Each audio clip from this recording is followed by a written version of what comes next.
I don't normally use eyeshadow, but since it's a big day, I figured I would. Still using the Naked palette, millennial forever. So every year, per the Constitution, the president has to come give an address to Congress. Now, this year's is actually not officially a State of the Union because it's the first year President Trump is in office again, which means it's just called his first joint address to Congress since he hasn't been president for a year and therefore cannot give a full recounting of the State of the Union for the year. All of which is to say, I will be spending this evening many more hours of my life than I care to, listening to Donald Trump's lies, distortions, and his plans to make your life more expensive. Last night at midnight, Donald Trump instituted tariffs. 25% on Canada and Mexico, imports from Canada and Mexico, and 20% on imports from China. A tariff is a tax put on imported goods.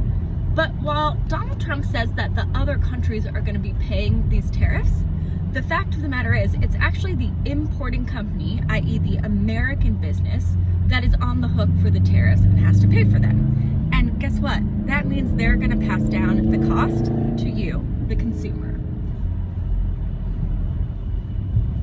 So this year I decided as my guest to bring a small business owner from San Diego who is really going to be impacted by these tariffs because she operates with her family a number of restaurants across San Diego, and these tariffs are going to really increase the cost of doing business, the cost of canned goods, the cost of meat, the cost of produce. All of these things are imported, and it's really going to hurt our small businesses in San Diego and across the country to have to pay a bigger price for this. Do I have bronzer blindness? The world will never know.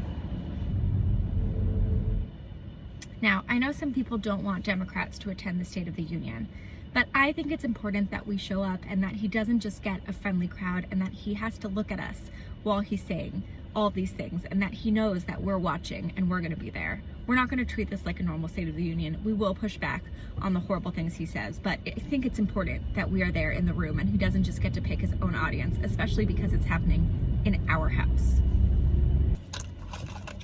So tonight I expect we're going to hear more chaos, more confusion, more ramblings, more policy ideas that seem like they came from, I don't know, some chain on Reddit instead of an actually fully formed policy. And I know we're going to hear things that really hurt the American people.